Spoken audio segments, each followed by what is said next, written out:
So, mga langga, alam na dis kung ano yung aking lulutuin today. So, syempre, una-una, ayan yung ating bagoong isda. At ito naman yung ating mga sari-saring gulay galing sa aking little farm sa taas. Ayan. Ayan. Patola, talong, okra, sitaw, kalabasa, ampalaya, saluyot. At syempre, ito yung ating sahog, pritong bangus at saka yung ating mga panggisa-gisa. So, okay, start na tayo mga langga. Ayan, meron tayong pinainit na mantika. Lagyan natin yung bawang.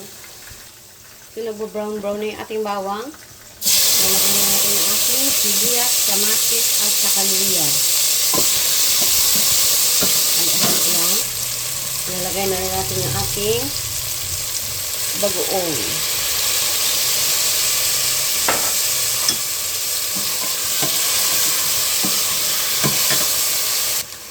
At sunod natin yung ating tubig. Ayan, pakuluan na lang natin yan, guys. Ayan, kumukulo-kulo na yung ating bagoong. Ilalagay na natin una yung mga kalabasa kasi matigas yung kalabasa. So, unahin natin lagay yung kalabasa. So, ayan, takpan lang muna natin. Antayin natin kumulo bago balikan. So, ayan na. Kumukulo-kulo na yung ating... Ayan, nalaglag pa. Nalaglag yung takip.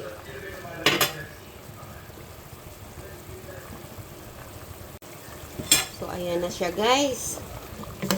Ayan, medyo malambot na yung kalabasa. So, ilalagay na natin yung talong at saka yung sitaw. Pagsabay na lang natin to. Ayan, saka yung okra. Ang daming gulay, guys.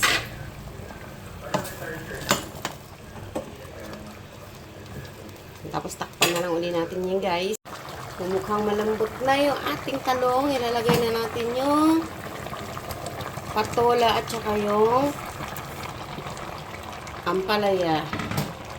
Ayan, guys, ang dami natin gulay, oh. Ilagay na rin natin yung ating magic. Magikin natin yung sarap. Siyempre, ilalagay na rin natin yung ating pritong bangus. Ayan, guys. Ang daming sahog. Ayan, din takpan ulit natin yan. Balikan natin later. So, ayan. Enough ko na yung aking kalan at luto na yung aking dinding. Kain na tayo, guys. Ayan, masarap din, guys. Matamis-tamis ang aking gulay kasi galing sa aking little garden. Okay, guys. Bye-bye.